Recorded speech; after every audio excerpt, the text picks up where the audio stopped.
Hi, I'm Rebecca, and welcome to my podcast, Smashing Through with Rebecca Adams. I am so excited you're here on this episode. Topics include life, business, mindset, full of kick-ass content and high energy. Enjoy the podcast, and remember, you too can smash through and keep going always.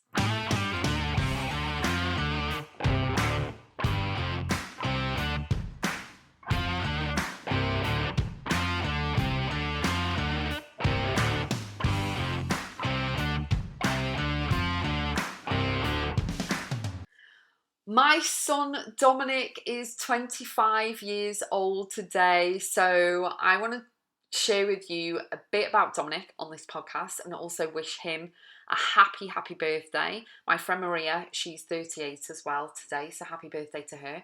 But Dominic, oh my goodness me, a quarter of a century. I've had him for 25 years in my life, and he really is a character in himself. He really is fantastic, and we have our ups and downs and all of that, but I want to share with you a little bit behind the scenes of my son, how cool he is, what he does and everything else, and just to celebrate Dominic today. So I had Dominic when I was 19 years old, and it was quickly made aware that there were differences in him and mainstream kids, and he was diagnosed at 3 years old with autism. However, that has held him back, but it also hasn't, because of the parent that I am and what I do and my mindset and everything else. And I'm a non-negotiable. I'm one of them parents who'll be a voice, and I will be on the phone and come to the meetings and show up and everything. But I also know that work and school go hand in hand, and you need to share with these amazing teachers who are helping to raise the kids as well, and also help them to have an understanding with special needs. You need to work with them very closely. So you work with them, they work with you, and it really is a wonderful combination. So shout out to Kerry and all of the teachers that helped to raise my child as well when he was in the education system. So Dominic has never been in mainstream. He's always been in special schools. I fought to get him everything that he needed. And his brain is so good. So Dominic can remember things, and he can really, you can play a tune and he will tell you exactly who sings it, whether it's a band, a solo person, what year it came out, where it ranked, how long it was number one for, if it was number one. He's absolutely a genius. You can ask him, for example, about an actor, and he'll just reel off all of the films that they were in and everything else. And one thing that really shocked me, I mean, many years ago he used to, do the badges on the cars, and then he used to do, capitals of the countries and things. But one thing that really shocked me that I didn't know about, are you ready, is that James Bond, the tune of James Bond is different slightly on every single James Bond film. And I played Dominic the intro to every, you can go on YouTube and find it. So every intro to every single James Bond, and he got them all right. He got every single film right. And he can also reel off all of the actors in James Bond. He loves James Bond. And also what order the films and what year and everything. He's a genius, okay? Also, something else about my son is that he's so funny. He's so quick-witted. He can come out with, he can't have a proper conversation with you. He isn't mainstream. He'll never be independent. He'll never live alone, anything like that. And never get married or drive a car or anything, or have a job or anything like that. However, he can come out with one-liners like my nan. He'll just, like, my nan used to just come out with one-liners, and your jaw is on the floor going, what have you just said? You know what I mean? And he says some really quick-witted things that myself and my daughter Phoebe, we laugh at. He's just brilliant. And the one thing that my son can do, are you ready, is that he can have the TV on at the same time as he's playing a game on his Switch, the same time he's watching a DVD on his portable DVD player, and he's also on his tablet, and they're all on different channels, and they're all on different things, and he's doing them all together. Crazy, right? Crazy, absolutely. Like, I'm like, what? I need to be fully present on one thing. I can't do 5 or 6, And he'll keep rewinding stuff, so he'll know when a certain point makes him laugh. He absolutely loves Gordon Ramsay, so he watches all of the shows that Gordon Ramsay's done, and he rewinds. You know when Gordon's shouting or swearing at someone in a kitchen, and he'll laugh. Dominic will laugh, and then he'll rewind it and play it again. So you watch the same with my son. You get to see the same program so many times because he keeps rewinding a little section and then playing it, rewind, play, rewind, play it, the funny bit. You know what I mean? It's so funny, and he'll keep them, and he panics. But he needs routine, he needs stability, he needs to know prepping, he needs to know exactly where he's going and when he's going and how long we're going to be there and everything else, okay? And little things can really, he's very sensory, so little things can get him off. He swears a lot as well and things like that, and he can go from 0 to 60 in 1 second, let alone 2. And, you know, everything can affect him. But he's really good. A good example, should we say, in that over the years, what I've done is that with the prepping, every single person with autism is different. So if you meet one with autism, you meet one with autism because they're not all the same. But the one thing that I've done over the years with Dominic is that I prep him so that he can be online, as in on I share what we do together or a family or what he's doing, like his baking and things like that, is that I can share online and hopefully inspire other people that my son can travel.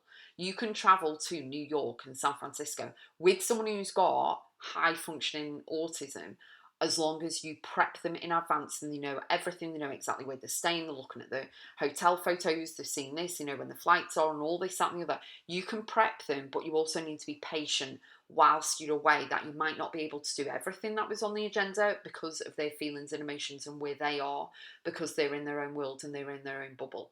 But he really is hopefully an inspiration to people when I share stuff online, that you've got to work with them. You know, early intervention is the key, and you have to work with them in order for them to grow. You can't just keep them there and they just sit there and do nothing all the time. You have to let them grow to their best ability. Your job as a parent is to make your child as independent as possible without you, because you're going to die. You need to set everything up for when that happens, if you get me, okay? So when they're mainstream, it's cool. When they're not mainstream, it's a challenge. But the one thing I'd say is that you can't take anything personal with Dominic. So he might swear at you. I'm not going to swear on here. But he can call you names. And I'm like, okay, love you too. You know what I mean? And you walk off. Yes, he can be violent. Yes, he can all of this other stuff, which I don't share. But, you know, it's like he is the reason why I'm self-employed. He's the reason why I do what I do. And I have helped so many other special needs families and stuff with the advice, with the growth, with everything that I've learned over the years. I've helped many people, and my son has helped me. My son has made me a better person. He's taught me so much. And I'm so grateful that I have my business. And it's all because of Dom, because I'm unemployable. Whatever's on the CV doesn't really matter, because I, at that point back then, could never be employed, because you have to drop everything and go and pick them up, and it is testing, and you learn to become a better parent. And it's all about grieving for the child that shoulda, woulda, coulda been, and being grateful for the person that you have, and really knowing that you can learn more from them. And also my daughter has been brought up in this world. She's younger than Dominic, so she was born into this special needs world. So she's got patience, and she's got kindness, and she's got more empathy for everyone across the board. She's a beautiful human anyway, but you know, she's got empathy across the board for everyone who's got special needs, because we're not all the same people. Our brains don't work the same. We have challenges and different things going on, you know what I mean? But he is a joy. He is, overall, his laugh is amazing. You know, when something makes him laugh, like Gordon Ramsay, and he's like laughing out loud very loudly, and it's just hilarious. But yeah, he is amazing. So I just want to say happy birthday to my son. He's 25. He's incredible, and I want to wish whoever else has got a birthday today, happy birthday. Hope you have an amazing day. Make memories, record the voice, record the videos, enjoy, have fun, be happy, eat the cake. We always do the cake. And it is all about the little things. You know, over the years, you know, people take things for granted, the big things. You know, my son's got no GCSEs. And I've just said everything that he won't be able to do, but he can do a lot of other things. So he can make himself breakfast. He can shower himself. There are swings and roundabouts, there are things that he can do, but there's so much more that he can't do. But we don't focus on what he can't do, we focus on what he can. And I think that is the best thing to do. And to respect them as human beings as well. So they are human beings, they are they're not your property, but they are human beings to live their life, and if they're upset and stuff and things like that. And also with autism, for Dominic, his ears are very sensitive. He's like Superman, his smells and his senses are heightened, so he can smell something very quickly and go, oh, what's that smell? And then you might then kick into, oh yeah, there is a smell. Maybe something burning or something like that, food burning or something. But also, it really helps to really work alongside with these kids and then young adults and adults as they become into what really works for them, and really reducing the overwhelm. So whether you want to go shopping on a Saturday, it won't work. So work around it. Don't force them into doing something. They are being forced in a way to live in our world, but we have to adapt and adjust to them. And we have to be patient. And yet, sometimes you do lose your patience and you do lose your stuff, you know what I mean? And that's just being human again. So don't have a go at yourself, but you need to really, really step into the world of special needs. Is very different to mainstream, and people have to be more, empathetic towards people. And, the one thing I will say, I'm going to leave you with this, two things. Number one, be a voice for yourself. If you have a child with special needs, the system is flawed. In the UK, I will say this, it's my honest personal opinion, and the system's flawed. So be a voice for yourself. And the biggie, don't take no for an answer. If you have a gut feeling that your child should be in a certain special school, or something's wrong at school, or something's wrong in this environment or whatever, follow your gut. Always, or I always say follow your gut anyway, it's your inner compass, but always follow your gut, because you need to be a voice for yourself, and you need to not take no for an answer. You need to know, and you need to drive forward, and you need to fight for your child and be a voice for your child, because they don't have one. It's all down to you. So you can do it on your own, you can do it in a couple, you can do it with whatever, but surround yourself with amazing, powerful, high vibe people that will help you to kick ass. And whether that be in a meeting, whether it be in a letter, you know what I mean? And don't be intimidated by people who have titles within their jobs. They choose their jobs, they choose that. You don't choose to have a child with special needs, and you're doing the best that you can do. So cut yourself some slack, stop having to go at yourself, and really, really embrace all of the small things, when they smile or say thank you, or they actually have a voice, because some autistic people can't talk, can't communicate. Like I said, my son can't have a full-blown conversation with people, and the TV autism really annoys me a little bit, because, well, quite a lot, because people think that, autistic people every autistic person can live alone, and they can drive a car, and you can do this and this and this. They are slightly on the spectrum. My honest personal opinion, slightly on the spectrum.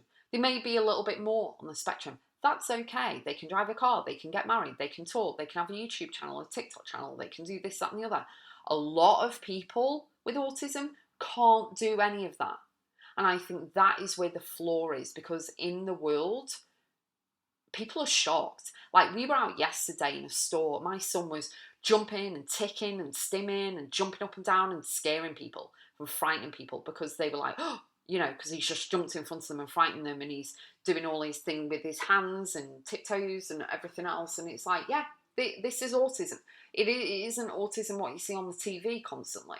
You know what I mean? So just be patient with yourself, but definitely be a voice, and don't take no for an answer. And really, really work closely with the school. And if they aren't providing what you need, and you can't see anything moving forward, and you know there's something wrong, always follow your gut, be a voice.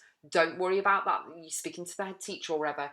Go armed with ammunition of of information about your child or about the school or about the placement or whatever, because early intervention is the key, and also the provision is needed, it's powerful and it's important.